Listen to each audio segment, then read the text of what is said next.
দর্শক, বহুল আলোচিত জাহাঙ্গীরনগর বিশ্ববিদ্যালয় কেন্দ্রীয় ছাত্র সংসদ নির্বাচনের ভোট গ্রহণ কিন্তু সম্পন্ন হয়েছে এবং সেই ভোট গ্রহণ চলাকালীন সময়ে একেবারে বিকেলের দিকে এবং সন্ধ্যার পরে যে খবরগুলো আসলে সারা দেশের মিডিয়া মারফত আপনারা ইতিমধ্যে জেনে গেছেন যে ছাত্রদল সমর্থিত যে প্যানেল তারা নির্বাচনটি বয়কট করেছে সেই দুপুরের পরপর, তারপরে সন্ধ্যার পরে বাম ঘরানার রাজনীতি যারা করে থাকেন সেই তেমন চারটি সংগঠন তারাও আসলে এই নির্বাচনকে বয়কট করেছেন এবং নির্বাচনটি আসলে সারাদিন আমরা যে পরিস্থিতি দেখেছি উৎসবমুখর পরিবেশে নির্বাচনটি আয়োজন হয়েছে এবং এই মুহূর্তে জাহাঙ্গীরনগর বিশ্ববিদ্যালয়ের সুপরিচিত যে জায়গাটি আসলে অনেকে বাহির থেকেও ঘুরতে আসেন জাহাঙ্গীরনগর বিশ্ববিদ্যালয়ের সেই বটতলার জায়গাটিতে আমি দেখতে পাচ্ছি যে এখানকার শিক্ষার্থী যারা রয়েছেন তারা আসলে বড় পর্দায় তারা আসলে দেখার সেই নির্বাচনের যে ভোট কার্যক্রম গণনা কার্যক্রম সেটি দেখছেন এখানকার শিক্ষার্থীরা এবং এখানেও কিন্তু একটি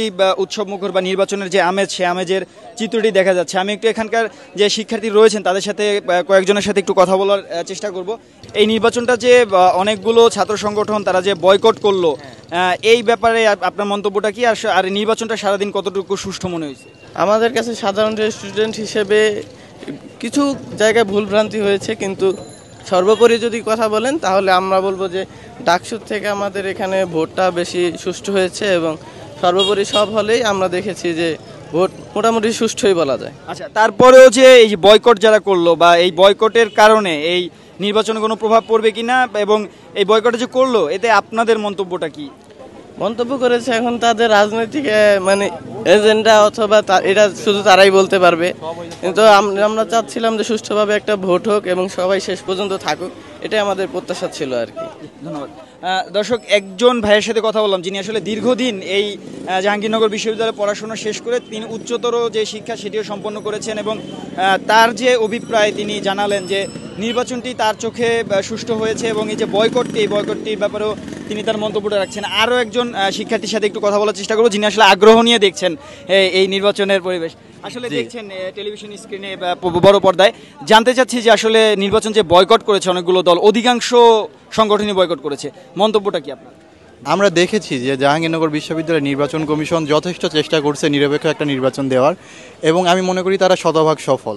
কিছু অব্যবস্থাপনা ছিল, কিন্তু এখানে আমরা নির্বাচনের যে ভোটের কারচুপির কথা বলতেছে আসলে এটার কোনো সুযোগ ছিল না, কারণ ছাত্রদল বা অন্য যে বাম সংগঠনের যে প্যানেলগুলো যারা নির্বাচন বর্জন করছে এরা এক প্রকার বুঝে গেছিলো যে সাধারণ শিক্ষার্থী তাদের চাইতেছিল না, সাধারণ শিক্ষার্থী তাদের ভোট দেয় না, এরকম কিছু তারা বুঝে যাওয়ার পরে তাদের পরাজয় সুনিশ্চিত জেনেই তারা আগে একটা পলিসি নিয়ে আর কি নির্বাচন বর্জন করছে, এইটাই। আর আমার দিক থেকে আমার ব্যক্তিগত মতামত, আমি কাজী নজরুল ইসলাম হলে ভোট দিছি, এখানে ভোট কারচুপির কোনো সুযোগ ছিল না। আমি শতভাগ বলতে পারি এখানে শতভাগ আর কি স্বচ্ছ একটা নির্বাচন হয়েছে। দর্শক, আরও একজন এই শিক্ষার্থীর সাথে কথা বললাম যিনি জাহাঙ্গীরনগর বিশ্ববিদ্যালয়ে পড়াশোনা করেন, তিনিও বললেন যে তার যে নির্বাচন অভিজ্ঞতা তিনি যে ভোট দিয়েছেন তার চোখেও এই নির্বাচনটি স্বচ্ছ এবং তিনি শান্তিপূর্ণভাবে ভোট দিতে পেরেছেন। এখানে আরও কয়েকজন ভাইকে দেখতে পাচ্ছি, ভাই একটু কথা বলবো। বড় পর্দায় আসলে নির্বাচনের যে ফলাফল বা নির্বাচনের কার্যক্রমটা দেখছেন, জানতে চাচ্ছি যে এই যে বর্জনের যে সংস্কৃতিটা আপনাদের জাহাঙ্গীরনগর বিশ্ববিদ্যালয়ে দেখা গেল, যেটা ডাকসুতেও দেখা যায়নি, যেটা প্রেডিক্টেবল ছিল ডাকসুর ক্ষেত্রে, সেখানে এই ঘটনা ঘটেনি, কিন্তু আপনার বিশ্ববিদ্যালয়ে ঘটলো, ব্যাপারটাকে কীভাবে দেখছেন? আমার বিশ্ববিদ্যালয়ে ঘটনাটি ঘটেছে এবং এটা আমি খুবই অনাকাঙ্ক্ষিত হিসেবে দেখতেছি। নির্বাচন নিয়ে যদি কারো কোনো অভিযোগ থাকে তাহলে জাহাঙ্গীরনগর বিশ্ববিদ্যালয় যে ইলেকশন কমিশন আছে এখানে অভিযোগ দিতে পারে বা লিগ্যাল প্রসিডিউরের মাধ্যমে তারা পদক্ষেপ নিতে পারে। নির্বাচনকে বয়কট করা অনুচিত বলে আমি মনে করি, কারণ আপনারা জানেন যে সুদীর্ঘ 33 বছর পরে শিক্ষার্থীদের বহুল কাঙ্ক্ষিত জাকসু নির্বাচন অনুষ্ঠিত হতে যাচ্ছে অবশেষে। তো এই নির্বাচনকে আমাদের আনন্দের সাথে গ্রহণ করা উচিত। স্বতঃস্ফূর্তভাবে আপনারা দেখেছেন সারাদিনব্যাপী শিক্ষার্থীরা ভোটে অংশগ্রহণ করেছে, তাদের নির্বাচিত প্রতিনিধিরা শিক্ষার্থী বান্ধব বিভিন্ন উদ্যোগ নিয়ে কাজ করবে, শিক্ষার্থীদের স্বার্থে তারা কাজ করবে, এই আশা আকাঙ্ক্ষা থেকে একটা উৎসবমুখর পরিবেশ আপনারা জাহাঙ্গীরনগর বিশ্ববিদ্যালয়ে আজকে দেখেছেন।